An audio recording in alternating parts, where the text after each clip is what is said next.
Saúdos, benvidos. O Polígono das Gándaras marcará os primeiros minutos da información semanal deste espazo da Fundación TIC. Enseguida fodaremos nesta nova. Antes, avanzamos outras. Comezamos. Varios locais do barrio da Residencia están a pechar e outros poden facelo en breve se non se dá unha nova saída ao edificio do vello hospital. A situación preocupa tamén aos veciños que ven un progresivo abandono da zona. Enseguida coñecemos as súas opinións. E falaremos tamén das residencias da terceira idade. O Pleno Provincial aprobou por unanimidade unha proposta do equipo de goberno na que exista a Xunta a iniciar a construción de residencias na montaña lucense. Artesáns e deseñadores da provincia de Lugo poderán optar ás bolsas de estudio que convoca o Centro de Artesanía e Deseño dotadas de cada unha de 12.000 euros. O prazo de solicitude será aberto ata o vindeiro martes.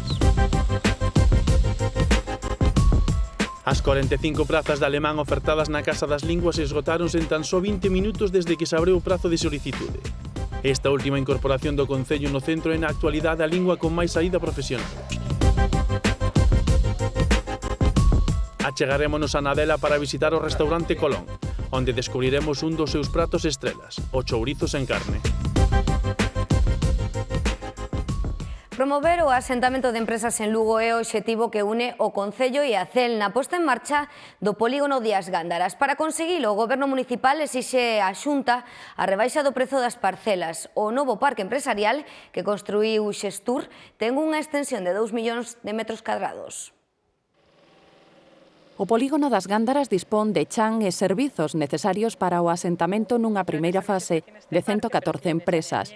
O prezo das parcelas está a ser o inconvinte co que se atopan as firmas interesadas. O prezo das parcelas está moi elevado, moi por riba da media por metro cuadrado de outras cidades de Galicia e outros parques empresariais.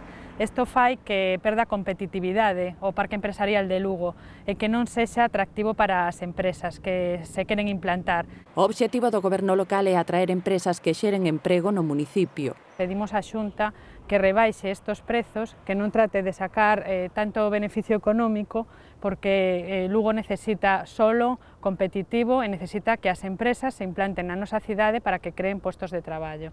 Pola súa banda, a Confederación de Empresarios de Lugo apoia calquera iniciativa das administracións dirixida a facilitar a entrada de empresas nas Gándaras. Y vemos que hay dos aspectos, uno técnico-económico y otro estratégico-político. Y siempre lo hemos dicho, en cualquier momento, que todo lo que sea una ayuda o un facilitar la entrada y venga de donde venga, de cualquier tipo de administración, local, regional, estatal, etcétera, pues es bienvenida y siempre nosotros la vamos a apoyar.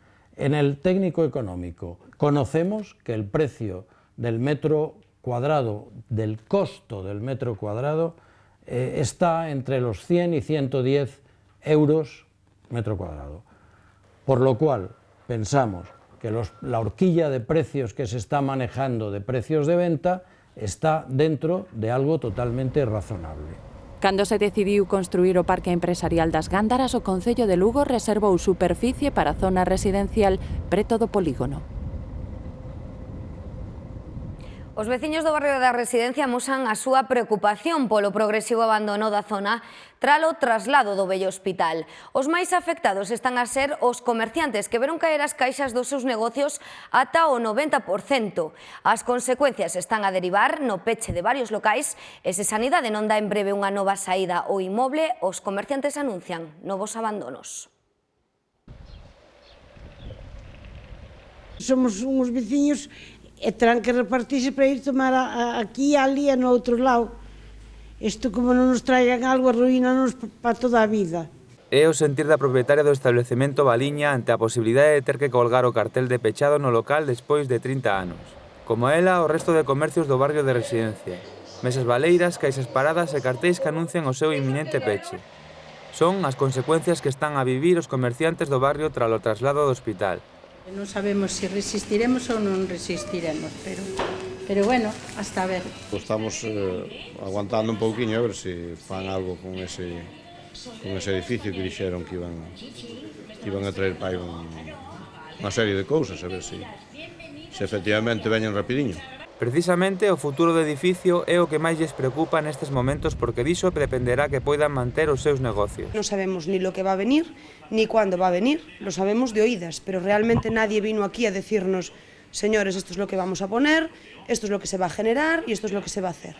Si a nosotros nos dicen algo de eso, pues vamos tirando, aguantamos de la manera que sea y vamos tirando como se pueda. Pero es casi imposible porque acabaremos cerrando todos. Na rúa a situación non é distinta. Nada queda daquelas rúas abarrotadas de xente e os constantes atascos de coches. Os veciños están preocupados polo progresivo abandono que está a sofrir a zona e esperan que Sanidade lles dé unha nova saída ao inmoble canto antes. Mire como está, triste. Triste que vai pasar por aquí e parece que está isto despoblado. Que isto como non collan outro término con el, desde logo isto se hunde, sí. E cae aquí un edificio que non o deixen aí abandonado. E se veña abaixo que lle den algunha salida, porque non é un, son dous. Todos esperan que a solución chegue pronto e volvan a ver vida nun barrio que supón o 8% da población da cidade. Galicia está a cola de España no número de prazas en centros da terceira idade, malia ter unha poboación moi avellantada.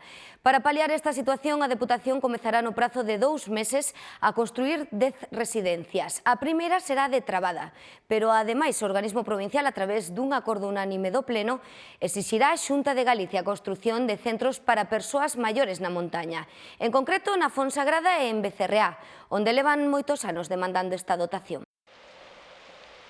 Os veciños de Becerreá veñen reclamando desde hai preto de 30 anos un centro da terceira idade público, un servizo fundamental nunha comarca na que o 33% da poboación é maior de 65 anos. Eu tenho um lugar en un Lugo, sei que existe. Eso é importantísimo. Porque penso que é unha cousa moi necesaria, e máis aquí que hai muchísimos pueblos todo ao redor, hai muchísima xente maior.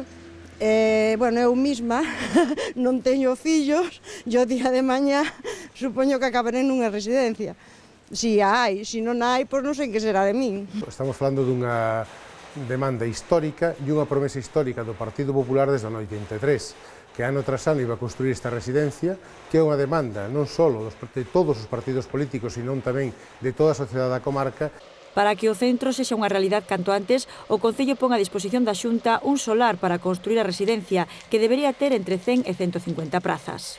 O Concello de Becerreá, neste caso, ofrécelle todo o que ten, que son estos solares inmensos onde estuvo a Escola Fogar e onde estuveron os colegios, que creo que é o sitio ideal porque está no centro do pueblo para construir a residencia, e tamén, se non lles valen, calquer outro solar ou sitio que nos indiquen. O igual que en Becerreá, na Fonsagrada, o Concello aprobou por unanimidade exixir a Xunta a construción dun centro para a terceira idade.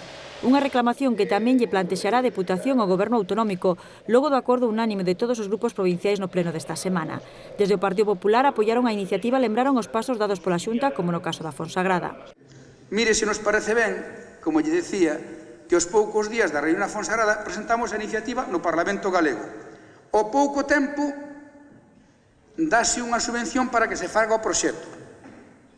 O Concello da Fonsagrada fai o proxecto e presenta o proxecto con 3 meses de retraso. Desde o Grupo de Goberno contrapuxeron a actuación do Executivo Autonómico, que é o que ten competencias nesta materia co da Deputación.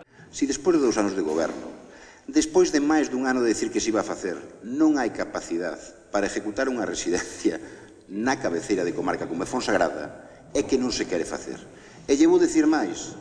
Nosotros, en menos de 2 meses desde que tomamos a decisión, vamos a empezar a executar as residencias. Sí, vamos a sacarlas a licitación en 2 meses, porque somos unha administración áxil. Todo o contrario que nos está a falar. E vamos a empezar por Trabada. Ademais de Trabada, a Deputación licitará en 2 meses as obras para construir residencias en Meira, Río Torto, Guitiriz, Castro Verde, Ribas do Sil, O Sabiñao, Pol, Pedrafita e Navia de Suarna.